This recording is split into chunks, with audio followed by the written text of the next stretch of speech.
आप सल्लल्लाहु अलैहि वसल्लम एक ही रात में स्टार्स, प्लैनेट्स, गैलेक्सीज को क्रॉस करते हुए जमीन से आसमान की तरफ गए। अब अल्लाह ने कुरान में एक जगह फरमाया है कि जमीन और आसमान के दरमियान हर चीज अल्लाह को सजदा करती है, विच मीन्स सारे stars, galaxies, planets, mountains, trees. लेकिन ये कैसे पॉसिबल है? सजदा तो इस तरह होता है। और कभी स्टार्स और प्लैनेट्स को हमारी तरह इबादत करते हुए किसी ने देखा है? लेकिन अल्लाह ने कुरान में बार बार कहा है कि ये सारी चीजें अल्लाह की इबादत करती हैं।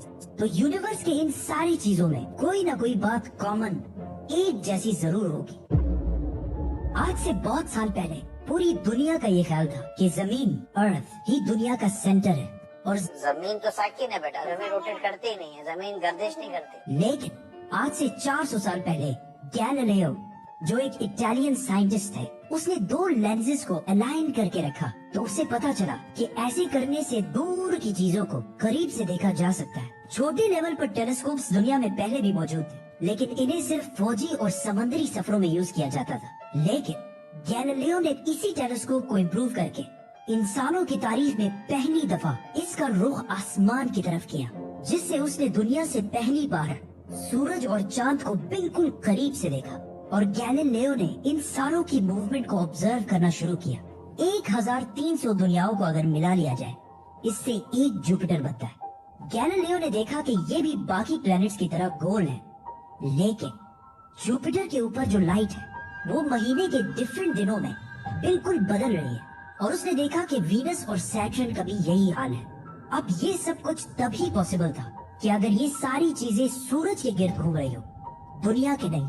गैलीलियो ने ये बातें पूरी दुनिया को बताई कि यूनिवर्स का सेंटर दुनिया नहीं बल्कि सूरज है। लेकिन इस बात को सुनकर यूरोप के सारे चर्चेस उसके दुश्मन बन गए, क्योंकि उस जमाने के पोप का ये ख्याल था कि जमीन ही यूनिवर्स का सेंटर है। और सिर्फ पोप का नहीं, पूरी दुनिया का ये ख्याल था। जमीन तो साकिन है, जिसकी वजह से गैलीलियो को चर्च से ये सजा मिली कि वो हमेशा के लिए घर में बंद कर दिया जाएगा। लेकिन गैलीलियो ने अपना काम जारी रखा और उसकी इन रिसर्चेस को बाद में पूरी दुनिया ने माना। इवन पोप ने भी गैलीलियो के मरने के 350 साल बाद पूरी दुनिया के सामने उससे माफी मांगी और कहा कि हम गलत थे और आप सही थे।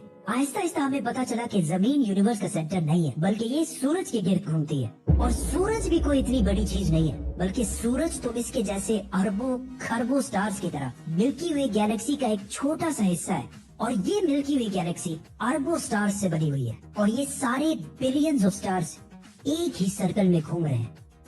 हम तो सूरज के गिर्द घूम रहे हैं, तो सूरज जैसे अरबों खरबों स्टार्स मिलकर किसके गिर्द घूम रहे हैं? Super massive black hole. Have a supermassive black hole at their center. इस ब्लैक होल ने, जो हमारे सूरज से 40लाख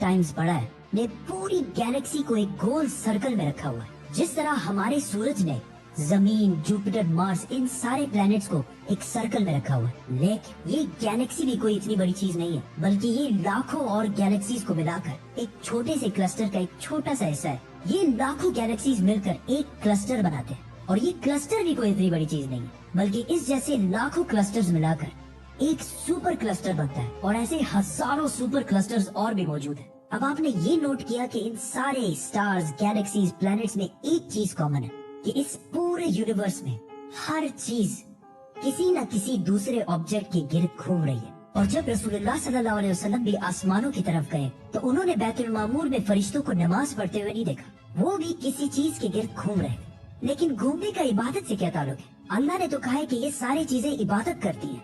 आपको पता है अल्लाह ने ये बात किस सूरत में कही है? सूरह हज में। हज में मुसलमान पूरी दुनिया से इस्लाम की सबसे मुकद्दस और होली जगह काबा के पास जाते हैं और बार बार इसके गिर्द घूमते हैं। अब इस सर्कल करने का मतलब क्या है? जब मुसलमान काबा के गिर्द घूमता है तो वो उस वक्त अकेला नहीं घूम रहा होता, बल्कि चांद, प्लैनेट, स्टार्स, गैलेक्सीज, क्लस्टर्स सारों के साथ एक ही इबादत में शामिल हो जाता है। तो ये सारी चीजें हमारी तरह इबादत नहीं करती, बल्कि हम मक्का जाकर इनकी तरह इबादत करते हैं। लेकिन इस आयत में तो लिखा है कि ये सारी चीजें अल्लाह को सजदा करती है। सजदा का मतलब सिर्फ हमारे वाला सजदा नहीं है, बल्कि अल्लाह के निजाम के मुताबिक चलने को भी सजदा कह सकते हैं। लेकिन अल्लाह ने इस आयत में सिर्फ स्टार्स, गैलेक्सीज और प्लैनेट्स का नहीं कहा, बल्कि हर चीज, पहाड़, दरख्त, जानवर, सब का कहा है। ये तो सर्कल्स में नहीं घूमते। आज से हजारों साल पहले एंशिएंट ग्रीस में ये कॉन्सेप्ट बना कि कायनात की हर चीज एक बहुत ही छोटे पार्टिकल, एटम से बनी हुई है, जिसको फिर 2000 साल तक पूरी दुनिया भूल गई। लेकिन आज से 200 साल पहले इस कॉन्सेप्ट पर रिसर्च दोबारा शुरू हुई और साइंसदानों की रिसर्च से पता चला कि एटम सबसे छोटा पार्टिकल नहीं है, बल्कि इसके अंदर और भी पार्टिकल्स हैं, जैसे प्रोटॉन्स, न्यूट्रॉन्स, इलेक्ट्रॉन्स। प्रोटॉन्स और न्यूट्रॉन्स हमेशा एटम के सेंटर में होते हैं और इलेक्ट्रॉन्स हमेशा इनके गिर्द घूम रहे होते हैं।